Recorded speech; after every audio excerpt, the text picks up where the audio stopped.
छात्रों, हिंदी कालांश में आपका स्वागत है। आज हम वसंत भाग 1 इस पुस्तिका से पाठ 3 नादान दोस्त इस पाठ का हम अध्ययन करेंगे। पाठ के लेखक प्रेमचंद जी हैं। बच्चों, पिछली कालांश में हमने देखा कि केशव श्यामा की सहायता से कार्निस पर जो अंडे थे उन अंडों की हिफाजत के लिए वह वहाँ पर दाना पानी रख देता है और अंडों को धूप न लगे इसलिए टोकरी को एक शाखा यानी कि टहनी की सहायता से धूप से बचाने के लिए अंडों को वहाँ पर छांव कर देता है। और फिर यह काम होने के बाद श्यामा अपने भैया केशव से कहती है कि उसे भी अंडों को देखना है, लेकिन केशव को डर लगता है कि अगर श्यामा स्टूल पर चढ़े या फिर वहाँ से अगर वो गिर सकती है, उसे चोट लग सकती है। और इसी वजह से केशव श्यामा को अंडों को देखने के लिए मना करता है, यानी कि स्टूल पर चढ़ने के लिए वो मना करता है। और फिर श्यामा इस बात से दुखी होती है और वह अपने भैया केशव से कहती है कि तुमने मुझे अंडे नहीं दिखाए ना, तो मैं अभी शिकायत अब माँ से करूँगी, माँ को बताऊँगी। फिर केशव को डर लगता है कि माँ को पता चल गया तो बहुत ही डांट मिलेगी, इसलिए वह अपनी बहन श्यामा से कहता है कि माँ को इस बात का कुछ भी पता नहीं चलना चाहिए, नहीं तो तुम्हें बहुत डांट मिलेगी। तो चलिए अब हम इस पाठ की आगे की जानकारी लेते हैं। इतने में कोठरी का दरवाज़ा खुला और माँ ने धूप से आंखों को बचाते हुए कहा, तुम दोनों बाहर कब निकल आए? मैंने कहा था ना कि दोपहर को न निकलना। किसने किवाड़ खोला? किवाड़ केशव ने खोला था। लेकिन श्यामा ने माँ से यह बात नहीं कही। उसे डर लगा कि भैया पीट जाएंगे। केशव दिल में कांप रहा था कि कहीं श्यामा कह न दे अंडे न दिखाए थे। इससे अब उसको श्यामा पर विश्वास न था। श्यामा सिर्फ मोहब्बत के मारे चुप थी या इस कसूर में हिस्सेदार होने की वजह से इसका फैसला नहीं किया जा सकता। शायद दोनों ही बातें थी। माँ ने दोनों को डांट डपट कर फिर कमरे में बंद कर दिया और आप धीरे धीरे उन्हें पंखा झलने लगी। अभी सिर्फ 2 बजे थे। बाहर तेज लू चल रही थी। अब दोनों बच्चों को नींद आ गई थी। 4 बजे यकायक श्यामा की नींद खुली। किवाड़ खुले हुए थे। वह दौड़ी हुई कार्निस के पास आई और ऊपर की तरफ ताकने लगी। टोकरी का पता न था। संयोग से उसकी नज़र नीचे गई और वह उल्टे पांव दौड़ती हुई कमरे में जाकर जोर से बोली, भैया अंडे तो नीचे पड़े हैं, बच्चे उड़ गए। केशव घबराकर उठा और दौड़ा हुआ बाहर आया तो क्या देखता है कि तीनों अंडे नीचे टूटे पड़े हैं और उनमें कोई चूने की सी चीज बाहर निकल आई है। पानी की प्याली भी एक तरफ टूटी पड़ी है। अब हम इन पंक्तियों में आए हुए कठिन शब्दों के अर्थ देख लेते हैं। यहाँ पर पहला है किवाड़। किवाड़ यानी कि दरवाजा। कसूर का अर्थ है गलती या अपराध। यकायक यानी कि अचानक। यहाँ पर मुहावरा है उल्टे पांव दौड़ना, मतलब देखते ही दौड़ पड़ना।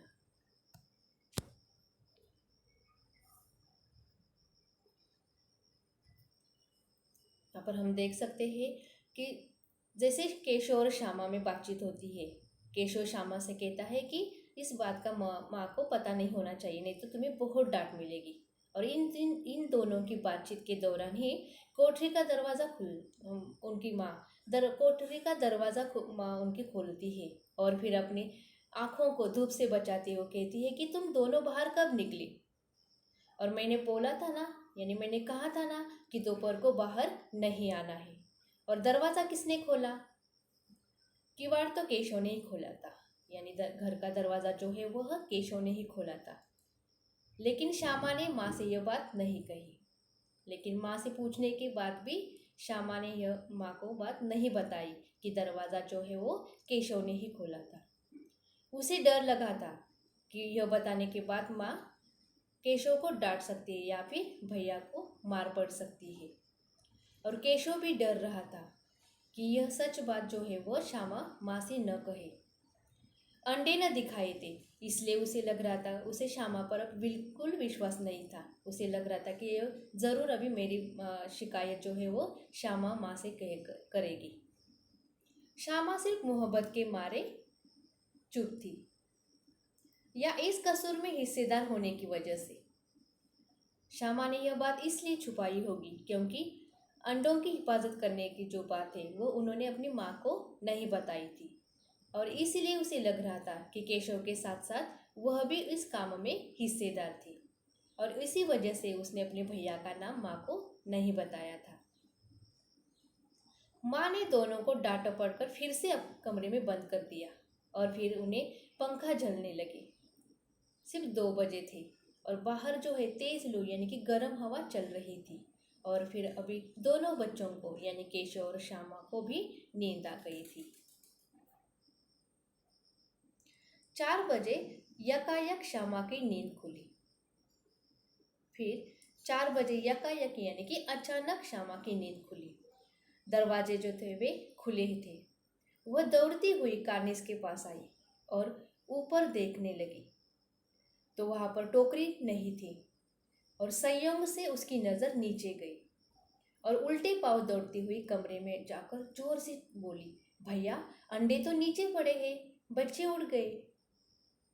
फिर श्यामा ने कार्निस की तरफ देखा तो वहां पर टोकरी का तो पता ही नहीं था, मतलब वहां पर टोकरी थी ही नहीं।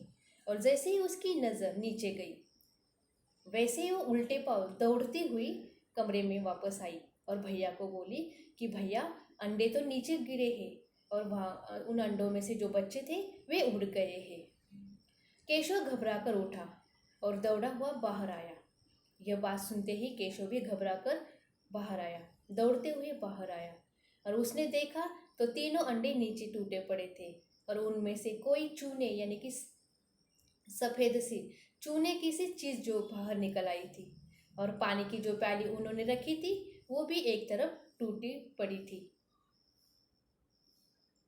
उसके चेहरे का रंग उठ गया, सहमी हुई आंखों से जमीन की तरफ देखने लगा।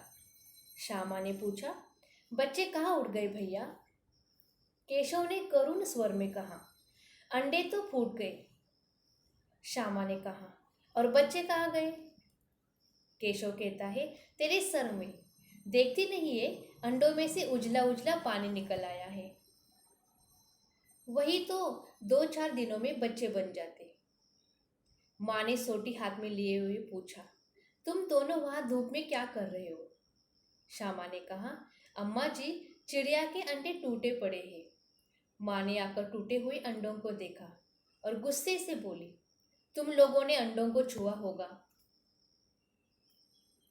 अब तो श्यामा को भैया पर जरा भी तरस न आया। उसी ने शायद अंडों को इस तरह से रख दिया कि वह नीचे गिर पड़े। इसकी उसे सजा मिलनी चाहिए। बोली, इन्होंने अंडों को छेड़ा था अम्मा जी। अब हम यहाँ पर कठिन शब्दों के अर्थ देख लेते हैं।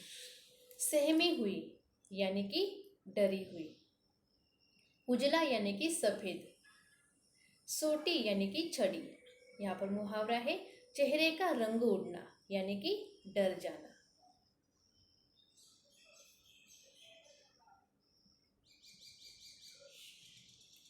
जैसे ही श्यामा ने केशव को कहा कि जो अंडे थे वो नीचे गिरे हैं, यह बात सुनकर दौड़ते हुए केशव भी कार्निस की तरफ भागता आया, दौड़ते हुए आया, और उसने जैसे ही वहाँ का नज़ारा देखा तो उसके चेहरे का रंग उठ गया यानी कि वो डर गया। सहमी हुई आंखों से वह जमीन की तरफ देखने लगा। फिर श्यामा ने उससे पूछा कि बच्चे कहाँ उड़ गए भैया? फिर केशव ने करुण स्वर में कहा, अरे अंडे तो फूट गए हैं। श्यामा को यह पता नहीं था, इसलिए श्यामा फिर से पूछती है कि अंडे फूट तो गए, लेकिन उनमें से जो बच्चे हैं वो बच्चे कहाँ गए? जो बच्चे निकले हैं वो कहाँ गए? फिर केशव गुस्से से उसे कहता है, तेरे सर में गए, देखते नहीं है क्या? अंडों में से जो उजला उजला पानी निकल आया है वही तो 2-4 दिनों में बच्चे बन जाते। उजला उजला यानी कि सफ़ेद पानी जो है वह निकल आया है, और वही पानी जो है उसी से 2-4 दिनों में बच्चे बन जाते थे। फिर वहाँ पर माँ आती है उनकी और फिर सोटी यानी कि छड़ी हाथ में लिए हुए कहती है कि तुम दोनों वहाँ धूप में क्या कर रहे हो। फिर श्यामा ने कहा कि अम्मा जी, चिड़िया के अंडे टूटे पड़े हैं। फिर श्यामा बताती है उनको कि अम्मा जी, चिड़िया के जो अंडे थे वे टूटे पड़े हुए हैं यहाँ पर। माँ ने आकर देखा तो टूटे हुए अंडों को जैसे उन्होंने देखा, फिर माँ उनको गुस्से से कहती है कि तुम लोगों ने अंडों को छुआ होगा। इस तरह से श्यामा माँ को कहती है कि जमीन पर जो है अंडे टूटे हुए हैं, और माँ उन दोनों को कहती है कि तुम दोनों ने अंडों को छुआ होगा, ज़रूर छुआ होगा। अब तो श्यामा को भैया पर ज़रा भी तरस यानी कि दया नहीं आई। जैसे माँ उनको पूछती है कि आपने अंडों को छुआ होगा, तो श्यामा को अपने भैया पर तरस यानी कि ज़रा भी दया नहीं आई। उसी ने शायद अंडों को इस तरह से रख दिया कि वह नीचे गिर पड़े। श्यामा को लगा कि भैया ने अंडों को ठीक से नहीं रखा होगा, इसलिए वह नीचे गिरे होंगे और इसलिए उसे इसकी सज़ा यानी कि दंड मिलना चाहिए। बोली, उन्होंने अंडों को छेड़ा था अम्मा जी। इसलिए वो अम्मा को सच बात बताती है कि केशव ने ही अंडों को छुआ था। माँ ने केशव से पूछा, क्यों रे? केशव भीगी बिल्ली बना खड़ा रहा। माँ कहती है, तो वहाँ पहुंचा कैसे? श्यामा बताती है, चौकी पर स्टूल रखकर चढ़े अम्मा जी। केशव कहता है, तू स्टूल थामे नहीं खड़ी थी? फिर श्यामा बताती है, तुम्ही ने तो कहा था। माँ कहती है, तो इतना बड़ा हुआ, तुझे अभी इतना भी नहीं मालूम कि छूने से चिड़ियों के अंडे गंदे हो जाते हैं। चिड़िया फिर उन्हें नहीं सेती। श्यामा ने डरते डरते पूछा, तो क्या चिड़िया ने अंडे गिरा दिए हैं अम्मा जी? माँ कहती है, और क्या करती? केशव के सिर इसका पाप चढ़ पड़ेगा। हाय हाय, 3 जाने ले ली दुष्ट ने। केशव रोनी सूरत बनाकर बोला, मैंने तो सिर्फ अंडों को गद्दी पर रख दिया था अम्मा जी। माँ को हंसी आ गई, मगर केशव को कई दिनों तक अपनी गलती पर अफसोस होता रहा। अंडों की हिफाजत करने के जोग में उसने उनका सत्यानाश कर डाला। इसे याद कर वह कभी कभी रो पड़ता था। दोनों चिड़िया वहां फिर न दिखाई दी। अब हम यहाँ पर आए हुए कठिन शब्दों के अर्थ देख लेते हैं। यहाँ पर पहला है तरस। तरस यानी कि दया, अफसोस यानी कि दुख, जोग यानी प्रयास, कोशिश, सत्यानाश यानी कि नष्ट। यहाँ पर मुहावरा है भीगी बिल्ली बनना यानी डर जाना।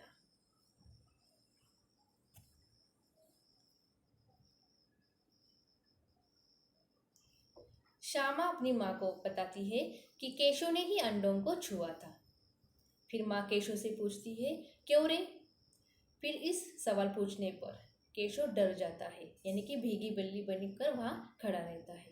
फिर माँ ने पूछा कि तू वहाँ पहुँचा कैसे, मतलब कार्निस तक वहाँ कैसे पहुँचा? फिर श्यामा उसे सच बताती है माँ को कि चौकी पर स्टूल रखकर चढ़े अम्मा जी।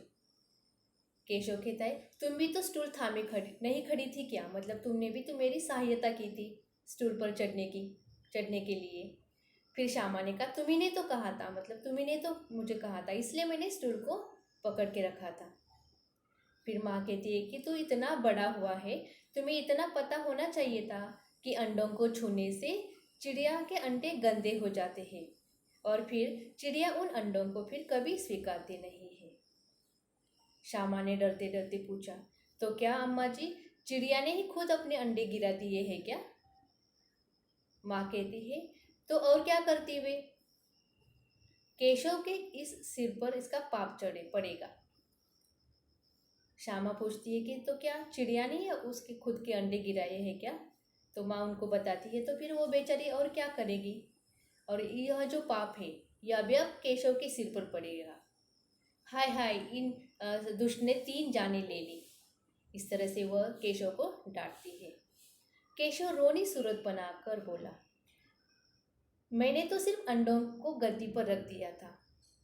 फिर वो रोती हुई सूरत बनाकर कहता है, कि मैंने तो सिर्फ उन अंडों को गद्दी पर रख दिया था, उनकी सुरक्षा यानी कि हिफाजत करने के लिए उनको गद्दी पर रख दिया था। माँ को फिर हंसी आ गई, मगर केशव को कई दिनों तक ये अपनी गलती का अफसोस होता रहा। उसे उसके मन में ही यह बात उसके मन में यह बात चल रही थी कि उसने अंडों की हिफाजत करनी चाहिए, लेकिन उसे यह पता नहीं था कि उसने अपने ही खुद की गलती की वजह से इस चिड़ियों के अंडों को उसने नीचे, चिड़िया ने जो उसके अंडे नीचे गिराए थे वो उसकी गलती की सज़ा थी। तो उसे यह इस बात का अफसोस हो रहा था। अंडों की हिफाजत करने के जोग में यानी कि अंडों की सुरक्षा करने के इस प्रयास में उसने उन अंडों का सत्यानाश यानी कि उन अंडों को नष्ट कर दिया था। इसे याद करके वह कभी कभी रो भी पड़ता था। और फिर उसके बाद वहाँ पर दोनों चिड़िया वहाँ पर कभी भी दिखाई नहीं दी।